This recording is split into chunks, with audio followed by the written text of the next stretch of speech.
சண்டை சச்சரவு வெளி உலகத்துக்கு தெரியும். ஆனாலும் அவங்க பாசத்தை விட்டு வெளியில் போக மாட்டாங்க.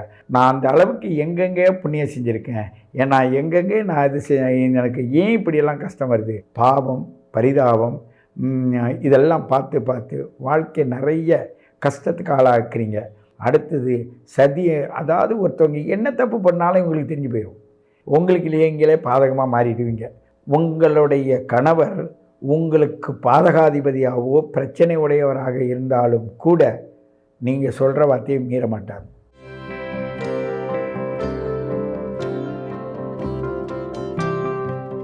வணக்கம்.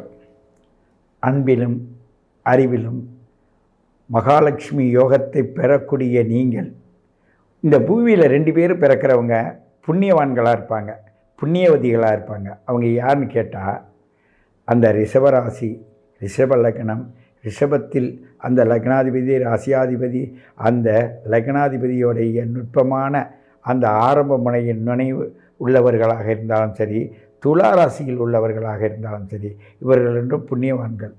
ஆனால் அவர்கள் எப்படி இருக்கான்னா, இவங்க 2 பேருக்கு தான் 7ஆம் இடம் களத்திரத்தானம் செவ்வாவாக இருக்கும். ஒரு ஜாதகத்தில் செவ்வாவும் சுக்கிரனும் இணைந்திருந்தால் அவங்க மகா புண்ணியவான்கள்னு அர்த்தம்.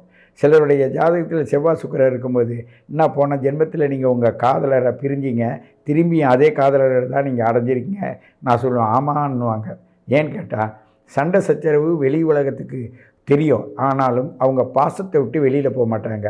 ஆதி காலத்தில் மனிதர்கள் எப்படி அந்த குளிச்சு முழுவி கோலமிட்டு அந்த குடும்பத்தை எவ்வளோ பிரச்சனையாக இருந்தோம் சமாளிக்கக்கூடிய தன்மை வாய்ந்தவர்களாக நம்ம பார்த்துருப்போம். ஆதி காலத்தில் இருந்த பெண்கள்னால் எப்படி இருக்காங்கன்னு அந்த ஆச்சார அனுஷ்டானங்களோடு இருப்பாங்க.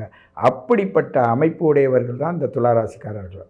ஆனால் அவர்களை போய் கேட்டிங்கன்னா அவங்க என்ன சொல்லுவாங்க, நான் அந்த அளவுக்கு எங்கெங்கே புண்ணியம் செஞ்சுருக்கேன், ஏன்னா எங்கெங்கே நான் எனக்கு ஏன் இப்படியெல்லாம் கஷ்டம் வருது. ஏன்னு கேட்டால், அளவுக்கு மீறி தன்னைத்தானே யோசிக்கும் பொழுது தர்மத்தையும் சத்தியத்தையும் நியாயத்தையும் குடும்ப சூழலையும் உணர்ந்து தனக்கென அவங்க பலன் எடுக்க மாட்டாங்க. அதுவும் இந்த ராசியில் உள்ளவங்க லக்ஷ்மி, மகாலட்சுமி இப்படியெல்லாம் பேர் வச்சுட்டாங்கன்னு வச்சுங்க, அவங்க வீட்டு வேலை செய்யக்கூடிய அமைப்பை பெறுவாங்க. அந்த வீட்டு வேலை செய்வது ஏளனமான வார்த்தை அல்ல. காரணம் என்றால், எங்கோ பிறந்த பேர் கொண்ட அந்த லக்ஷ்மின்னு பேர் கொண்டவங்க இன்னொரு வீட்டில் போய் மகாராணி மாதிரி எல்லா சௌக்கியத்தையும் இவங்களை நம்பி ஒப்படைச்சிடுவாங்க. இவங்க சமைச்சு போட்டது தான், இவங்க எடுத்து கொடுத்தது தான், எந்த ஒரு பொருளாக தான் அந்த வீட்டுக்காரவங்களுக்கு தெரியாது. ஏம்மா லட்சுமி அது எங்கம்மா, இப்படி தான் கேட்பாங்க. காரணம் என்னென்னா, மற்ற இடங்களில் அந்த யோகம் இருக்கும், உங்களுக்கு நீங்களே யோகமாக இருக்க வேண்டுமென்றால் அது கஷ்டம். காரணம்னா, எந்த பொருளும் தான் இருக்கிற இடத்துல மதிப்பு இருக்காது, வெளி இடத்துல தான் மதிப்பு இருப்போம். அதே போல் பாவம் பரிதாபம் இதெல்லாம் பார்த்து பார்த்து வாழ்க்கை நிறைய கஷ்டத்துக்கு ஆளாக்குறீங்க. ஏன்னு கேட்டால், அதை தான் என்ன சொல்லுவாங்க ஜோதிடர்கள், தராசு ராசின்னு சொல்லுவாங்க துலா ராசியை. அதாவது ஒரு பக்கம் தர்மமும் அதற்குள்ள பொருளும் இந்த இடத்துல வச்சு நியாயத்தையும் ஞானத்தையும் கேட்கும்போது, அங்கே பாருங்கள் செவ்வாவுடைய சாரமும் ராகுவின் சாரமும் குருவின் சாரமாக தான் இருக்குது. ஆனால் செவ்வாய் ராகு குருவின் சாரமாக இருந்தாலும் குரு ராகுவோட பாவ சுமத்து வருது. அதே அந்த ராகு சனியினுடைய பாவ சுமையை சுமந்து வருது. அந்த சுக்கிரன்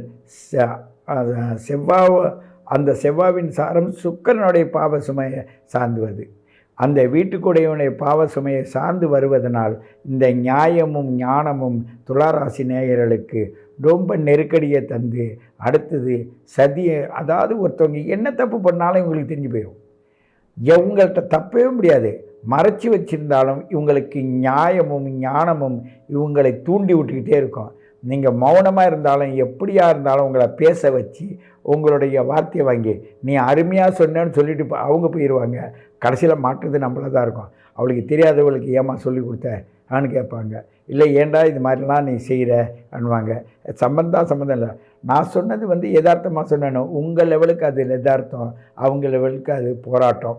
இப்படிப்பட்ட சூழ்நிலையில் தான் இந்த மகாலட்சுமி யோகம் பெற்றவர்கள் இந்த இடத்துல ராகு சனி சுக்கிரனுடைய அமைப்பு பெற்று இந்த துலா ராசியில் உங்களுடைய சிந்தையானது செயல்படும். அதற்குடைய கிரகங்களாகிய இப்போ பாருங்கள், அந்த சுக்கிரன் 11ஆம் இடத்துக்கு வருது. அந்த 11ஆம் இடத்துல இந்த ஆவணி மாதத்தில் வர்றதுனால அது பாதகாதிபதியாக மாறுது. தனக்கு தானே பாதகமாக இருக்கும்.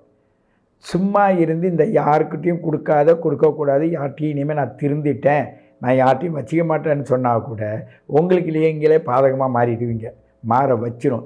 என்கிட்ட அந்த பாதகாதிபதியோட சேர்ந்த அந்த சூரியனும் இந்த வீட்டுக்குடியும் சேர்ந்து அந்த சுக்கிரனும் சேர்ந்து அந்த சிம்மத்தில் இருப்பதனால் பாதகத்தை உண்டு பண்ணும்.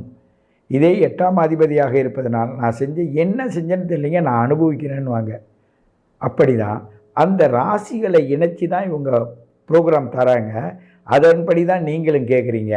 ஆனால் உண்மை என்னன்னா, நீங்கள் பிறந்த அன்னைக்கு அந்த சுக்கிரன் எங்கே இருந்தார், அவர் எந்த பாவ கர்ம பதிவில் இருந்தார், இந்த பாவ கர்ம பதிவுக்கும் இப்பொழுது நடக்கின்ற பாவ கர்ம பதிவுக்கும் இணைஞ்சி உங்களுடைய முன்ஜென்ம கர்ம பதிவு உங்களை எப்படி எடுத்து செல்லுது.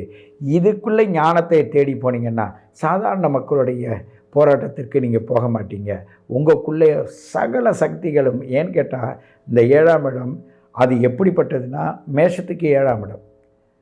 உங்களுடைய கணவர் உங்களுக்கு பாதகாதிபதியாகவோ பிரச்சனை உடையவராக இருந்தாலும் கூட நீங்கள் சொல்கிற வார்த்தையை மீற மாட்டார்.